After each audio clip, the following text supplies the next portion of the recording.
उत्तरकाशी के सिलक्यारा गांव में एक सुरंग में फंसे लगभग 40 मजदूरों को निकालने का प्रयास कर रहे बचाव कर्मियों ने संभावित ढहने की चिंताओं का हवाला देते हुए बचाव अभियान रोक दिया है।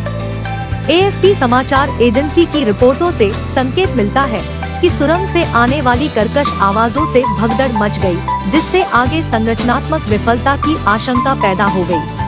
सरकार की राजमार्ग और बुनियादी ढांचा इकाई NHIDCL ने कहा कि शुक्रवार शाम को दरार की आवाज के बाद अलार्म की भावना पैदा हुई, जिससे सुरंग की स्थिरता के बारे में चिंताएं बढ़ गई।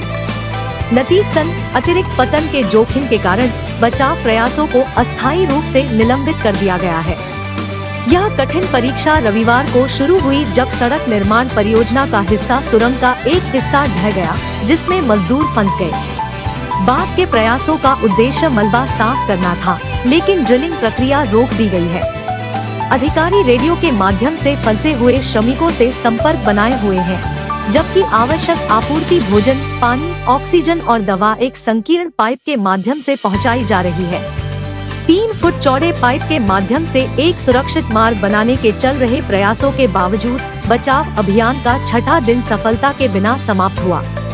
मजदूर फंसे हुए हैं और उत्सुकता से अपने बचाव के बारे में पूछताछ कर रहे हैं। मलबे में 24 मीटर की ड्रिलिंग प्रगति के बावजूद मशीन विफलताओं सहित असफलताओं के कारण फंसे हुए श्रमिकों तक पहुंचना अधूरा है।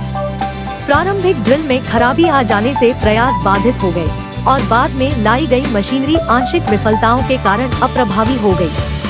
बचाव कार्यों के लिए C-17 ग्लोबमास्टर के माध्यम से देहरादून पहुंचाई गई 22 टन आपूर्ति सहित अतिरिक्त संसाधन जुटाए गए हैं।